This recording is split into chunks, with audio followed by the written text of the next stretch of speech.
다니엘서 8장의 전반부는 벨사살 왕 제3년 때 엘람 지방 수산성읍 근처 을레 강변에서 다니엘이 받은 환상의 말씀입니다. 순양과 순념소에 대한 환상이었죠. 순양의 횡포를 순념소가 더 극악하게 이어받고 있습니다. 다니엘서 8장 12절입니다. 그 약으로 말미암아 백성이 매일 드리는 제사가 넘긴 바 되었고 그것이 또 진리를 땅에 던지며 자의로 행하여 형통하였더라. 순양을 꺾은 순염소는 스스로 교만하여져서 매일 드리는 제사를 폐하고 성소를 헐어 무너뜨려 버립니다. 하나님 보시기에 악을 행한 것이죠. 더 심각한 것은 진리를 땅에 던져 자의로 행하며 자기 스스로를 형통한 인생이라고 표현을 하고 있습니다. 이 순념소 악한 이가 세상을 영원히 지배할 것 같아서 다른 거룩한 이가 말하는 이에게 묻고 있습니다. 이 고통과 짓밟힘이 어느 때까지 이어지겠습니까? 14절에 보니까 2300주야, 신학자들은 이 2300주야를 1150일이라고 해석합니다. 다니엘서 7장 25절 하반절이에요. 성도들은 그의 손에 붙임 바 되어 한 때와 두 때와 반 때를 지내리라. 두 때 반, 즉 2년 6개월이니 1150일, 2300 아침 저녁 주야가 되는 것입니다. 두해 반이나 순념소 아카니가 이 세상을 통치하고 있는 거예요. 백성들이 이 긴 시간 동안 고통에 몸부림치고 있습니다. 제사와 성소가 넘어갔고 또한 진리가 땅에 떨어진 것입니다. 인생의 소망이 전혀 안 보이는 이 시간에서 사람들은 어떻게 살아가야 합니까? 오늘 말씀 결론입니다. 말씀을 내 속, 우리 속에 잘 간직해야 하는 거예요. 다니엘서 8장 26절입니다. 이미 말한 바 주야에 대한 환상은 확실하니 너는 그 환상을 간직하라. 이는 여러 날 후에 일임이라 하더라. 아멘. 이 환상은 확실하니 14절 하반절에 이른 것과 같이 두 때 반 동안 성소가 정결하게 될 날이 올 때까지 하나님이 다니엘 너에게 준 환상, 말씀을 어떻게 하라는 거예요? 잘 간직하라라고 하는 겁니다. 우리에게 하는 말씀이에요. 하루가 멀다 하고 눈 뜨고 일어나면 물가가 다시 오릅니다. 세상에는 갈등과 전쟁, 폭악과 거짓이 넘쳐나고 있어요. 살아날 소망이 없는 것입니다. 그런데 다니엘이 받은 말씀이 오늘 무엇입니까? 저 극악한 순념소가 날뛰며 자의로 교만하게 이 세상을 통치하고 지배하여도 절대로 하나님 하늘 소망을 잃지 말고 하나님 말씀을 마음속에 끝까지 간직하면서 살아가거라. 이것이 이 말씀을 다니엘서는 오늘 8장에서 강조하고 있는 거예요. 결국 하나님과 하나님의 말씀이 저 순념소가 지배하는 이 세상을 물리쳐서 통치하고 다스리게 된다라고 하는 것입니다. 신약 마태복음 10장 21절과 22절입니다. 장차 형제가 형제를, 아버지가 자식을 죽는 데에 내주며 자식들이 부모를 대적하여 죽게 하리라. 또 너희가 내 이름으로 말미암아 모든 사람에게 미움을 받을 것이나 끝까지 견디는 자는 구원을 얻으리라. 아멘. 그런가 하면 또한 마태복음 24장 10절에서 13절입니다. 그때 많은 사람이 실족하게 되어 서로 잡아주고 서로 미워하겠으며 거짓 선지자가 많이 일어나 많은 사람을 미혹하겠으며 불법이 성함으로 많은 사람의 사랑이 식어지리라. 그러나 끝까지 견디는 자는 구원을 얻으리라. 아멘. 그러니까 핵심은 이 고통의 시대에 사단 마귀가 이 세상을 자의로 행하는 시대를 끝까지 견디는 자가 구원을 받는다라고 하는 거예요. 구원의 역사는 그래서 마음에 하나님의 말씀을 소망으로 인대하는 자가 받게 되는 거예요.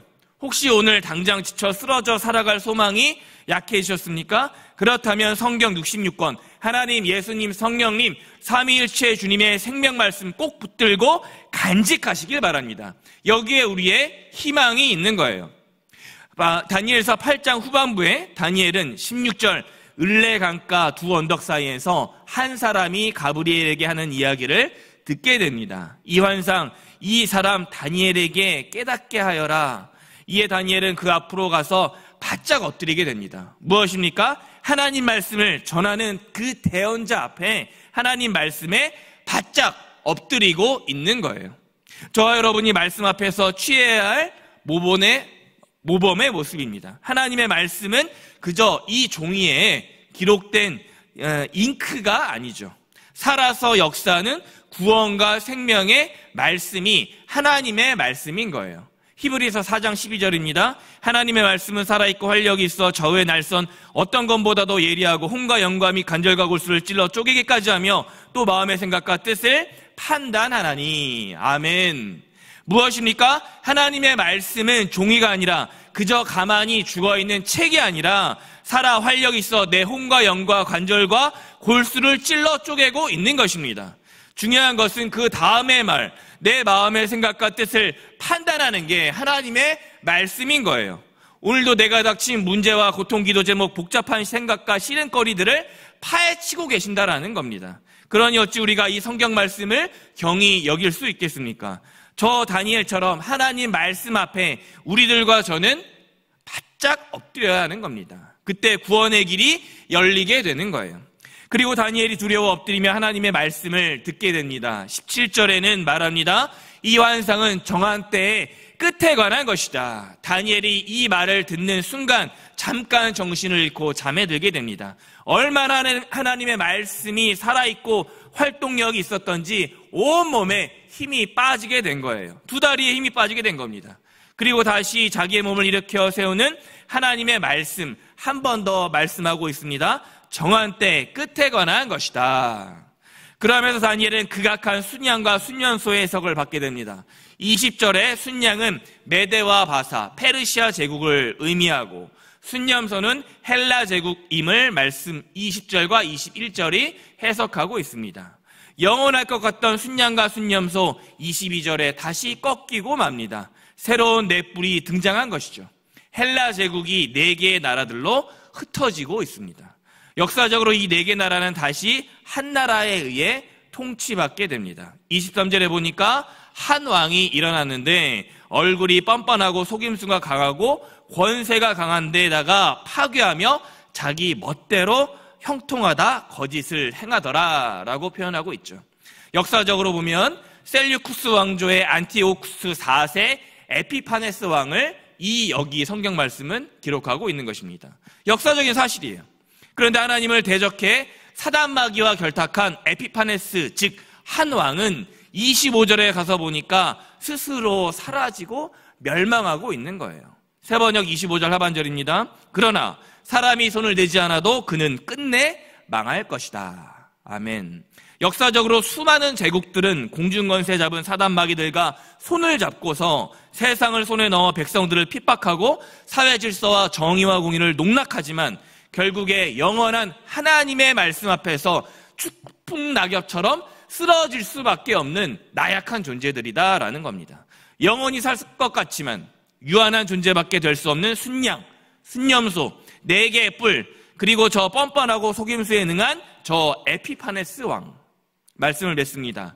다니엘서 8장의 핵심 주제이자 핵심 단어는 영원불변하신 하나님과 하나님의 말씀을 고통 속에서, 불의함 속에서, 폭풍 속에서, 죽음 위기 앞에서 어떻게 하라는 겁니까? 끝까지 간직하라라는 것이 핵심 주제가 되는 거예요. 하나님이 26절 상반절에서 힘주어서 이렇게 다시 선포하십니다. 주야에 대한 환상은 확실하니라. 아멘. 이 세상에 확실한 것은 단 하나밖에 없는 거예요. 오직 하나님의 거룩한 말씀, 이 말씀이 순양과 순념소 앞에 절규하고 있는 오늘 우리들을 또 환상의 정신을 잃어버린 우리를 일깨워주고 있는 거예요. 그래서 다니엘은 이 환상을 간직해야만 했습니다. 당장 내일 일을 알 수 없는 것이 저와 우리들의 유한한 인생이죠. 그러면 우리가 어디에 소망을 두고서 살아야 합니까? 바로 하나님의 말씀만 꼭 붙들고 다시 내 마음과 마음의 생각에 단단히 붙들고 간직하면서 가야 하는 거예요. 바로 그때 우리는 이 세상에 득세하는 순양과 순념소를 능히 물리쳐 승리하며 구원함을 얻는 소망과 희망의 인생으로 거듭나게 되는 거예요. 부디 바라기는 그래서 오늘 이 아침 다니엘처럼 하나님의 구원을 바라며 하나님의 말씀을 간직하며 살아가시는 모든 법학교회 성도님 제가 되기를 이 시간 간절히 축원합니다. 아멘. 이미 말한 바 주야에 대한 환상은 확실하니 너는 그 환상을 간직하라. 이는 여러 날 후에 일임이라 하더라. 아멘. 주님, 토요일 아침 생명의 말씀으로 우리의 심령을 깨우시니 감사합니다. 다니엘 8장 다니엘처럼 어떤 고난에도 영원하신 하나님의 말씀만 내 마음에 간직하며 살아가는 저와 우리들 가정 일터 되게 하여 주옵소서. 우리를 죄에서 구원하신 예수 그리스도의 이름 부르며 간절히 기도드렸습니다. 아멘.